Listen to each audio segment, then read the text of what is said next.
meron ho akong natanggap na isang inquiry sa email. Right? At ito po ay isang interesadong katanungan.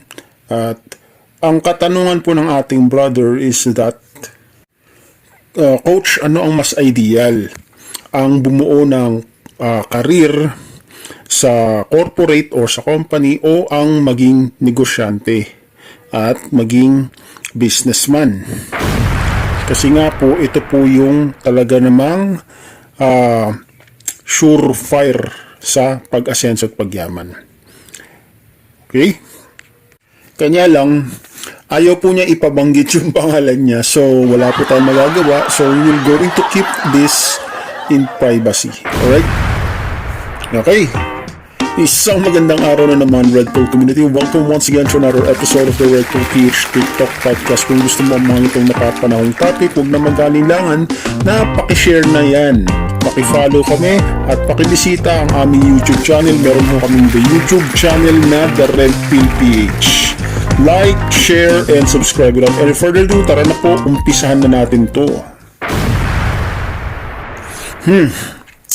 Ano ang much better ang bumuo at magpa-promote sa corporate? Okay? Mag-grow sa corporate or maging negosyante at successful na businessman? Well, ito po kasi yan. Okay? Kung manunood ka sa mga ibang mga channels, mga wealth gurus, o kaya naman sa mga iba, yung mga nagbibigay ng advice sa career growth, may kanya-kanya po sila ang mga ipapayo po sa inyo. Alright? Kasi nga, yung mga pinapayo nila sa inyo, it's either na based sa experience nila o yung iba nagpapanggap lang, mga pretentious, hindi po legit. Pero po, ang napansin ko lang po sa mga nag-a-advise, somewhat bias Bias. First and foremost, pagdating muna sa mga advice pagdating sa career, yung mga career coach, ang tinuturo nila kung paano ma-develop yung skills mo na kailangan mo sa company so that you can climb up ladder of promotion of success. Pero may isang banda na hindi nakulangan ako right? Hindi nila tinuturo kung paano rin i-manage yung kanilang mga salary. Kasi hindi naman lahat ng panahon magtatrabaho ka.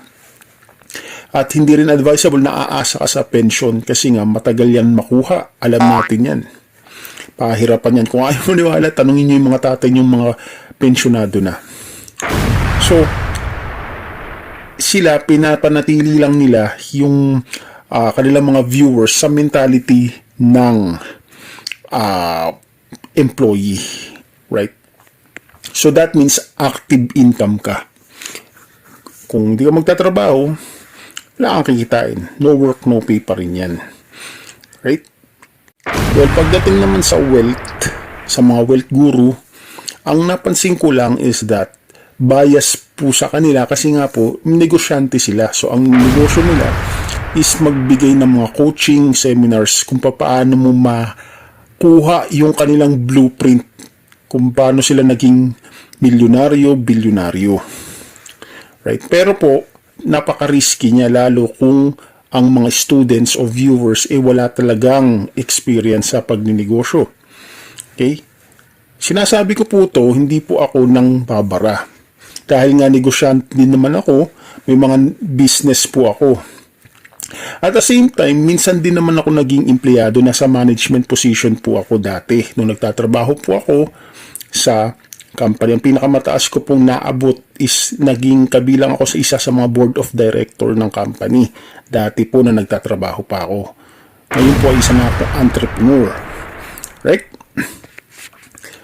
Ang katanungan dito ng ating brother, ano po yung mas better? Masyado siyang conclusive pag sumagot ka sa tanong na to kasi tricky to. Case-to-case basis po to. Right? So, hindi ka analytical pag sumagot ka lang, hindi, mas better tong ganito. O kaya sinabi mo, hindi, mas better tong ganito. Maling sagot yan. Hindi yan realistic. Pag tinanong mo yung iba, Maybe ang sasagot nila sa'yo, huwag ka nang mag-business, delikado yan, malulugi ka lang dyan, wala ka sapat na kapital, baka mabaon ka lang sa utang dyan. And yung mga iba naman na business-minded people, ang i-advise sa'yo is that huwag kang ma-stock up sa pagiging empleyado kasi nga, matanda ka na, nagtatrabaho ka pa rin. Paano kung nagkasakit ka na? Well, both, naiintindihan ko yung punto nito. Tama naman.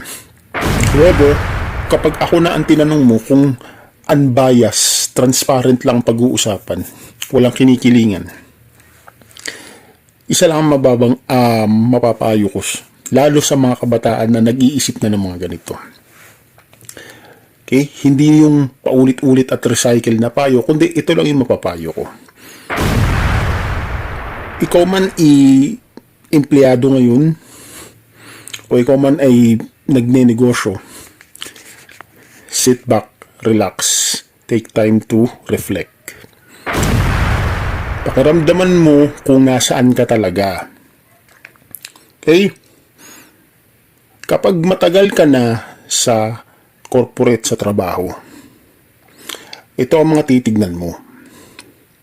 Okay? Tignan mo yung tenureship mo. Kung madalas ka nagre-resign kasi hindi ka masaya sa trabaho, okay, laging ang pakiramdam mo is that palagi na lang kailangan may responsibilidad na palaging kailangan gumising ng maaga, kailangan mag-overtime, hindi ka masaya, ginagawa mo lang yun dahil para makasurvive ka. Kasi hindi ka magtatrabaho, wala kang pambayad. At hindi ka kakain. Diba? Hindi ka makakabayad ng bills mo. So, going back, yun yung unang i-observe mo. Pangalawa, kapag lagi madalas kang ma-terminate dahil poor performance ka, that means baka hindi ka dyan. Baka hindi dyan ang forte mo. It's either nasa self-employment, sa freelancing, hanapin mo yung sarili mo doon. Alright, huwag ka mag-i-stick sa isang bagay na alam mo na nga na hindi nag-work. Baka merong isang banda na kung saan para doon ka. Hindi mo pa na-discover. Now, pagdating naman sa negosyo at napansin mo na parang kulang ka, kulang yung passion, kulang yung iyong effort, hindi ka ganun kasipag. Kasi ang negosyo, it takes time para mag-success yan. Most of business failed after 5 years, hindi nakakasurvive. I tell you, even ho ako, nag-struggle din ako ng mga time na nagsisimula pa lang ako sa negosyo. Right? Lahat, pinasok ko yan. Okay? Hindi yan madali.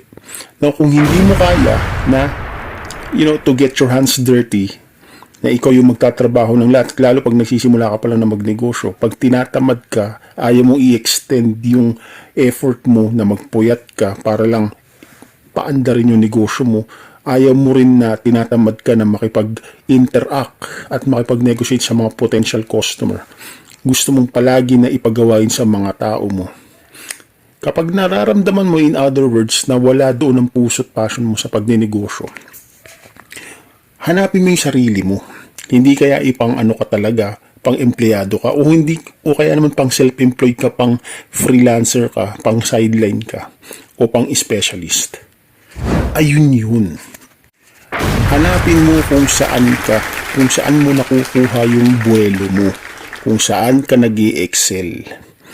Yun yung unang step nun. Huwag mong gagawin o huwag mo itutuloy yung bagay na hindi na tumatalab, hindi nag-work sa'yo. Baka kasi merong isang banda o area na mahusay ka. Hindi mo siya madidiscover kung hindi mo lalakaran lahat yan, kung hindi mo itatry. Okay? So I hope po, brother, na nasagot ko ang iyong maikling katanungan. Maraming salamat. Makita kayo po tayo sa susunod na episode ng The Red Pill PH.